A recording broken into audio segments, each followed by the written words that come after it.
Hey guys, and welcome to the Working Money Channel. So XRP trading right now at about 286.286.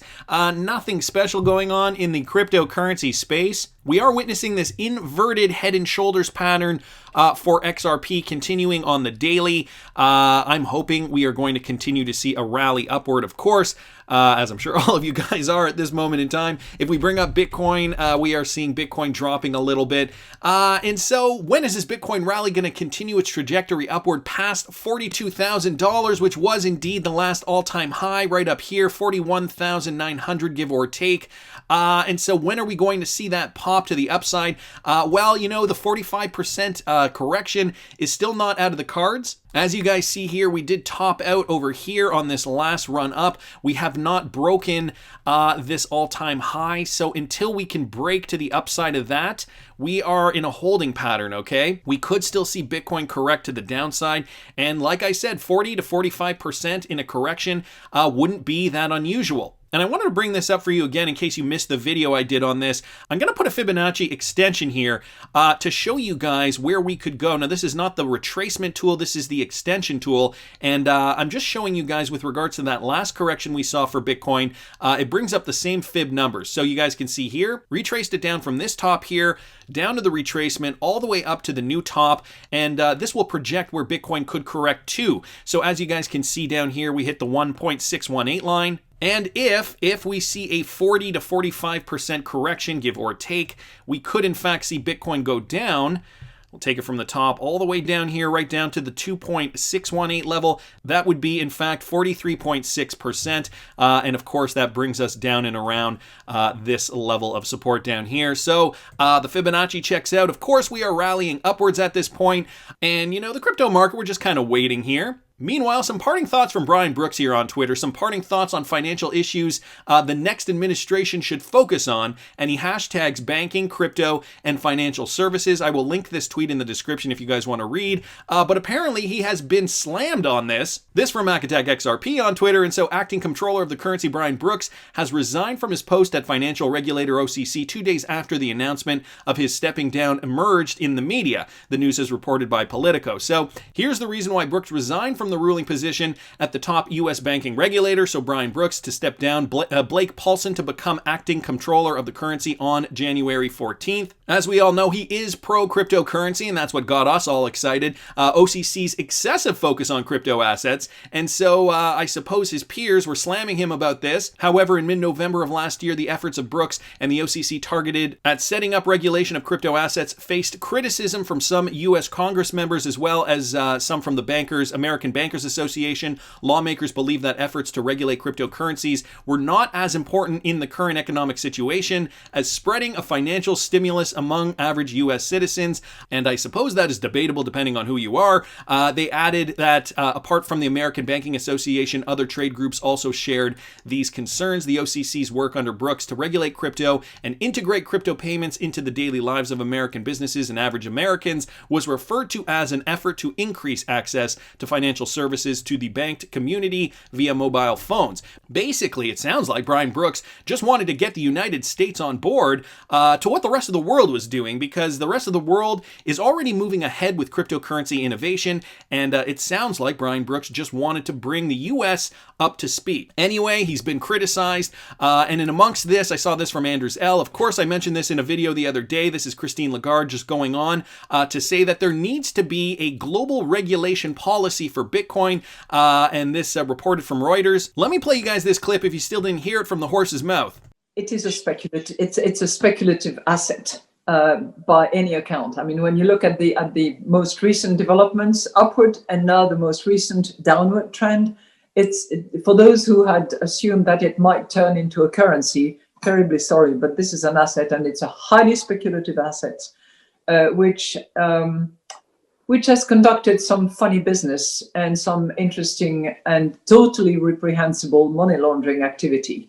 I think that there are criminal investigations that have taken place that I'm sure will continue to take place that demonstrate it very clearly.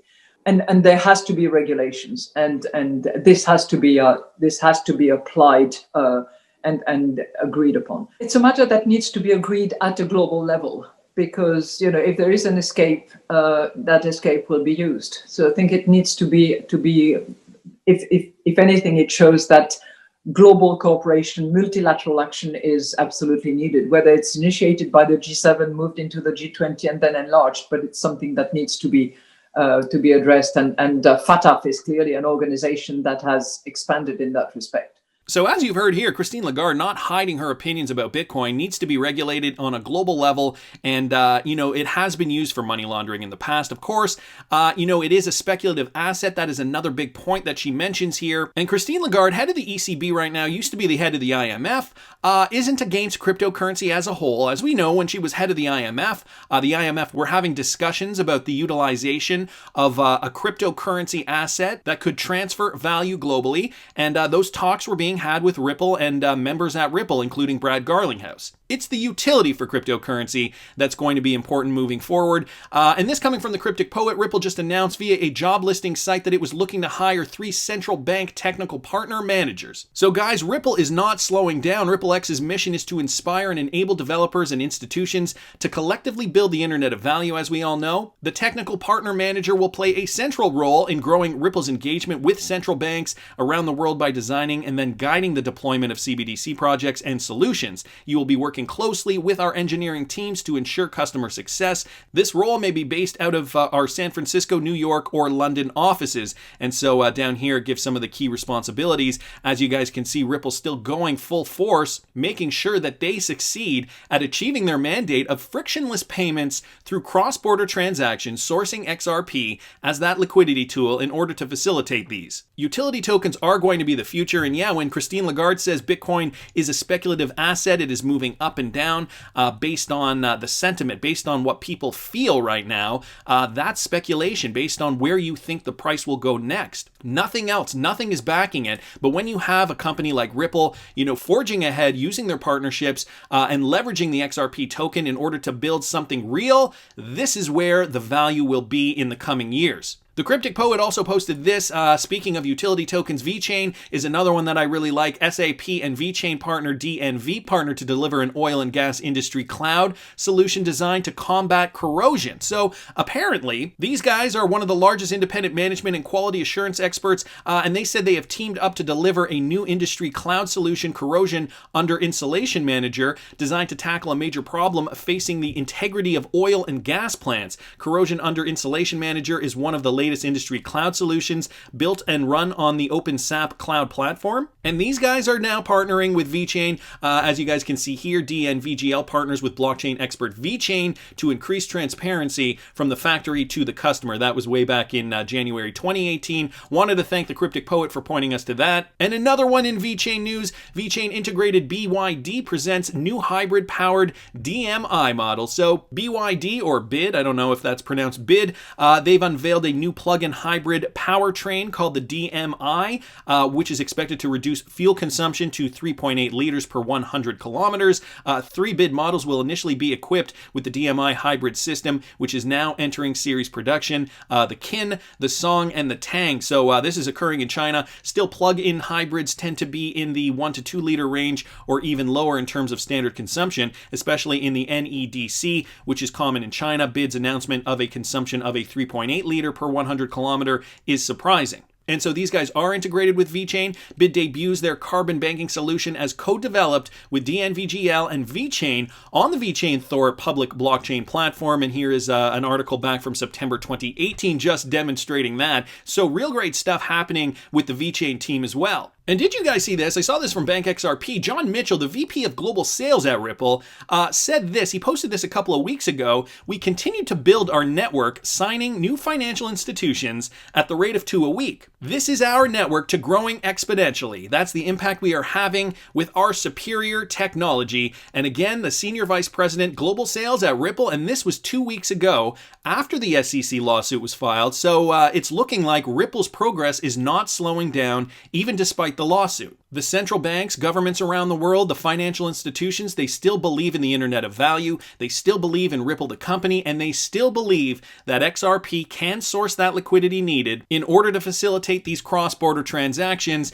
And just to show you how much XRP is going to be in demand, yeah, I saw this from Panos, and this was actually coming from Facebook. 14 million XRP buy order. It's actually 14.8, actually almost 14.9 million XRP. There's a buy order right now on Binance on the XRP/BTC pair. So somebody who owns some BTC is looking to purchase a whole whack of XRP. And we've looked at the XRP BTC chart here in the past. Let me just bring it up for you guys here if you guys want to check that out. We did hit this bottom down here, and I don't know if this order went through or not yet. Let me just turn off the volume so you guys can see that down here. We are hitting a base, and I'll put it here on the daily just to show you guys that that has not occurred since the last I think it was the first altcoin season back in March 2017. So at that time when XRP was this low compared to Bitcoin, we saw this rise up. It retraced, and then finally XRP reached its all-time high of $3.84. Now we're in the same spot right over here, guys. We base down here. XRP hovering in this level of support, and sure enough, there is a 14 million XRP buy order right now on Binance on the XRP BTC pair. Wonder who's buying 14 million XRP. Dictator Know-It-All here saying, what do you think will happen to the XRP price once the SEC loses or settles with Ripple and declares XRP not a security? What do you think the exchanges will do? That's right, ask for a much higher price. You can bank on it. Biggest profit opportunity for these exchanges? It's easy money, guys. And this is just it. Even though exchanges around the US are saying that they are temporarily halting XRP right now, that is not going to be the case once we get that clarity. I'm sure they already have the infrastructure in place. I'm sure they will list XRP in a flash as soon as they get that clarity. This is all temporary, guys. Why else would somebody be putting in a 14 million XRP order on Binance? Do you really think this coin is going to zero? I know there's pessimism in the space right now, but that will all subside. That's just my opinion. I want to hear what you guys think. Please subscribe to the channel if you haven't already. Like the video if you like the content I'm providing. I always love hearing your comments. See you in the next one, guys.